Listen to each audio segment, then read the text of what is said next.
look, we need to modify, add warmth on some of our clients. And so you have to understand, first you got to be able to assess skin correctly. Yes. Right? You got to be able to assess skin correctly and assess the undertone colors as well as the overtone colors and the traits of the overtone. Yes. And then choose the right target color, choose the right modifier if needed, right? You may not need an orange. Maybe a yellow orange is going to be appropriate. A yellow orange. Maybe a red orange is going to be more appropriate. Choose the right modifier, the most ideal modifier for that client. And then sometimes you can mix the yellow and the orange. 100%. Yes. And this is what young artists, new artists, any artist really needs to study and learn to master their healed in tonal results.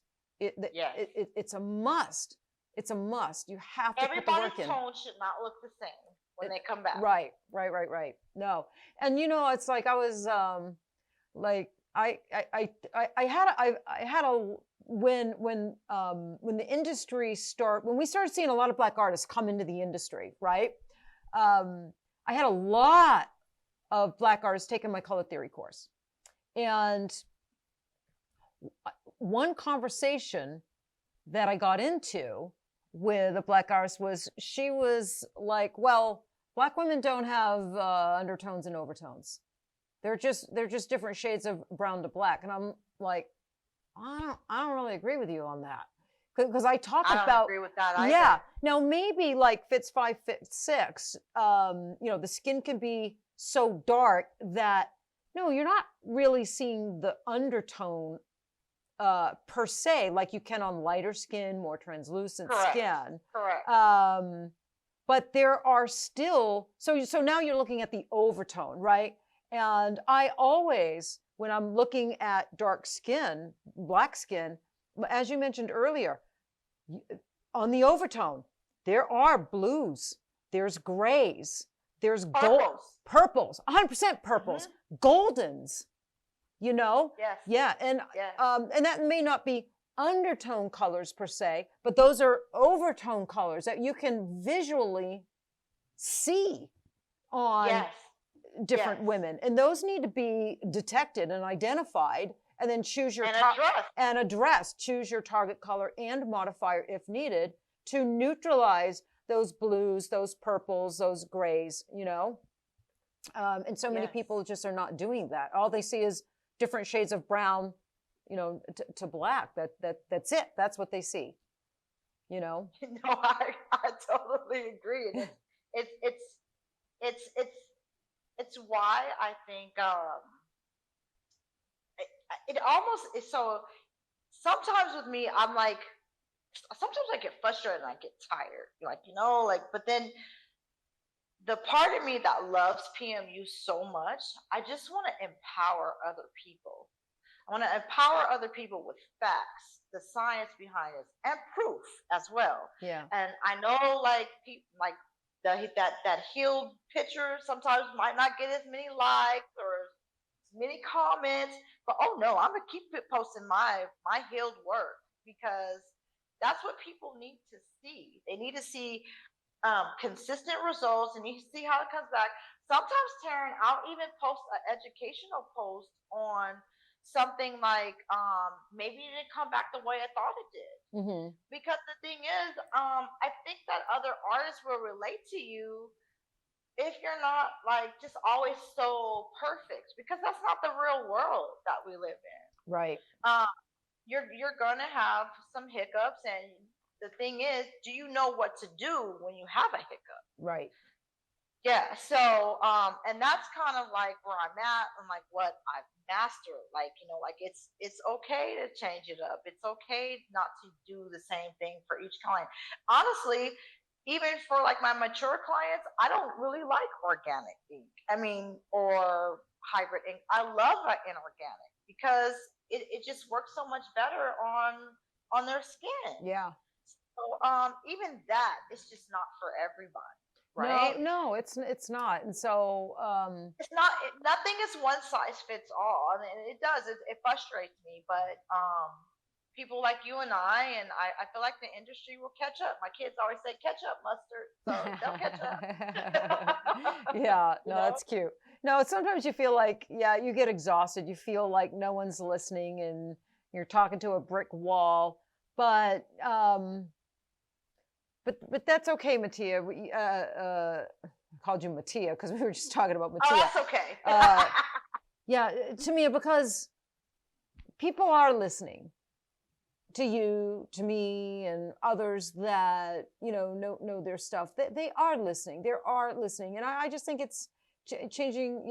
Empowering one artist at a time rather than trying to take on the whole industry at once. Right. That's what I try to remind myself of. That I'm not trying to change the industry as a whole. I'm just trying to educate, help, and mentor. One artist at a time. Yes. No, I totally agree. And I don't know, but you, like I always say, you can't go by everything that you see. You got to do your own research, your own, and kind of go by what's coming into your chair, and kind of know that, like I said, like it's okay to be a little bit different. And if you're not having consistent healed results, something is wrong. And it's okay to do you. At the end of the day, I'm not saying like, oh, you got to be like me or whatever, but you have to, you got to know what you're doing. You're doing a disservice to your client. And then the clients, when they talk about one PMU artist, it's almost like they're talking about the whole PMU industry, and then it makes clients scared. It's the reason why it should, we should be so much more mainstream than we are. But there's so much like botched work out there, people not knowing their colors, people not knowing their needles. And I encourage my students, and I encourage whoever's listening to go and watch on YouTube a true tattoo artist like tattoo a bee or a flower or something of that nature, over and over again, because it will help you when you incorporate. You're a body artist, right? That's what you get. You get a body artist license. So yes, we're PMU artists. Maybe we don't go as deep as a tattoo artist, but you need to incorporate both to be a successful artist. And you do need to know your skin's under and overtones, and you need to know how to work on a variety of people, because even if you have a page of all blacks or a page of all races, you're gonna get those one-offs here and there. Yeah, no, it's true. I agree with you. I think there's a lot of really unattractive, bad, botched work being done right now in our industry, and for the industry to, be a well-respected industry where the public wants our services. Exactly. That's dependent on artists educating themselves, right? It starts with us. It starts with us educating ourselves, and that involves learning multiple needle configurations, not just one or two, not just singles and three liners. This requires artists to learn multiple needle configurations, multiple movements which implant pigment, not just one movement, but we've got like 6 different movements we can take advantage of. Sure. Sometimes I use them all.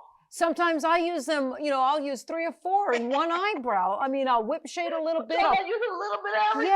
Yes. So but that's what it's gonna take to start minimizing, this really bad botched work that we're seeing. Because clients are not, a lot of clients are not happy. We just had a client come into the studio, and she was going back every 9 to 10 months for her ombre brow. Yeah, here in town. But why would the artist keep doing it? Because the artist gets to make that $350, $400 every nine to 10 months. And so, it's not worth it. Right.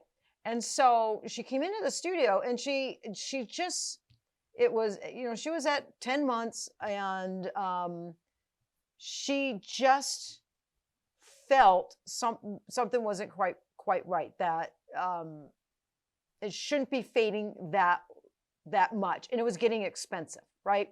It was getting expensive. So, here's me like, no, it should be lasting a lot longer than 10 months. Oh, for sure. And on average, my brow clients get right around, I would say between 2 and 3 years. Anywhere is like right around about there. 2 or 3 years. Yes. But Tamia, so many artists feel they're going to lose income if sometimes clients are getting that long. Once a year even is too much sometimes. For some skin types, once a year for some skin is going to. Once a year is too much. People come to my studio all the time. They'll be like, "I need a touch up." I'll be like, "No, you don't." Mm-hmm. Well, let's wait 10 months or like a year. And what's funny is some artists out there have their clients convinced that they have to come every single year, whether they need it or not. Just you have to come once a year to maintain your brows, whether there's still great saturation or not. So, I'm really learning this. I'm just discovering. Oh, no, I know, Taryn. That there's. Once you explain it to the client, they get it. I'm like, honey, you have to have more room for ink. Yes. I gotta see some skin a little bit. It has to. Some of the color, it needs to tone down for us to like brighten it back up. We don't want just layers and layers and layers of ink. It's gonna look bad, and it's not good for your skin. No, it's not. Well, what we're dealing with is, I think clients that we're seeing are a little confused because we're just getting an influx of clients because a lot of artists have stepped out of the industry. We see a lot of places closing down. It's sad, but we're just seeing a lot of artists just not do this anymore because they're not building a good clientele. So we're getting clients that are emailing us or coming in for a consultation because they were with another artist, and some of them are really grateful that we're looking at them and saying, I know it's a year, but you are not ready. You've got good saturation. And they're like, oh, great, thank you. And then we've got some clients who are like, well, no, I was told I have to come once a year to maintain it. I'm like, but you don't need it. You still have lots of great saturation. Your tone is still beautiful. You do not. Is fine. Yeah, you do not need it. And they'll argue with us because their last artist convinced them you have to come once a year, no matter what. How do you deal with that, Taryn? Because sometimes I'll be like, I'm sorry, that artist is wrong. No, that's what no, I do say that. I'll say, well, I don't agree with that. I just don't agree with that. You have lots of color. The tone is beautiful. And why go in and create a wound and do something for you that is not needed? And and pay for something that's not needed. You're probably going to get another whole year out of these eyebrows, sweetheart, Yes. And then once I understand it, they all kind of come around, but we've certainly have had some back and forth conversation with clients that are confused. Right. And not knowing which is correct and which is incorrect. Do I have to go back once a year no matter what? Or do I only come back when the color's, fading? It's fading enough to where I need to add more. Why would I lie to you? I'm turning down money. Exactly. Why would I lie to you? Exactly. Yeah. I have no reason to lie. Exactly. Like, I care more about you and your skin and what it's gonna look like, what it's gonna age like, and what it's gonna look like 5 years from now. You're gonna end up needing removal because we put too much ink. Yeah, exactly. Now it's just too solid and looks like a big old sticker, and it's like, oh my lordy. I know. That looks terrible. I know. Yeah. So I am really excited to. I'm just really excited to be with Girlz Ink crew. I always thought like you were very authentic, so It gets me in trouble know, sometimes. oh God, me too. I'd be like, oh my God, don't do that, Mia. Don't say that, or I have to reword it a different way. Well, when I was younger, I used to be a little. Okay. When I was younger, I used to be a little more. I don't know if aggressive is the word, but maybe not as tactful on how I. Your delivery. My delivery. I was younger, and but as you get older, and you learn how to become more graceful and more tactful in your delivery. When you don't agree with someone, or agree with someone's philosophies, or agree with what you see putting out there. And that's been me for a long time now. Is it's just delivery. I mean, if you're out there screaming and forcing and being a know-it-all, no one's going to listen to you. But if you deliver information with good intent, grace, and transparency, more people will listen. And I love having a debate, a really good, healthy, keyword healthy debate. Yes. With artists that I don't agree with, or we do things really different. I love having conversations with artists that are different than me. But you can't always. Some of them get very defensive. Some people get very they'll get a little self-righteous. They'll argue. They can not everybody likes. It's really hard likes to have conversation. It's hard to take your ego out of things. Yeah, it really is. Even for us, sometimes, I have to take a step back and be like, whoa.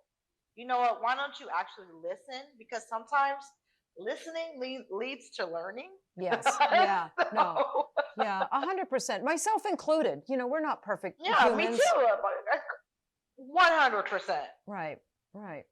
So, well, hey, Tamia, this conversation was fantastic. Me too. I had so much fun. I could do it over and over again with you. Ah, well, I think we covered just about everything that I wanted to cover with you. If let's say you have an artist in front of you. Let's say me. I'm about to do my very first Black woman.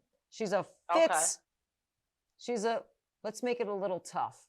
She's a Fitz 6. Okay. She's dark. And if you only could give me one bit of advice, one piece of advice, what would it be? It would be to take your time. Do not rush through the procedure. The ink oxidizes a lot differently. So sometimes you need to take your time because it takes a little longer to oxidize into the dermis and actually see the ink. So you want to take your time, and a lot of times there's a lot more. Oh my God, I can't even think of the clear stuff that comes before the blood. Lymph. Help out there.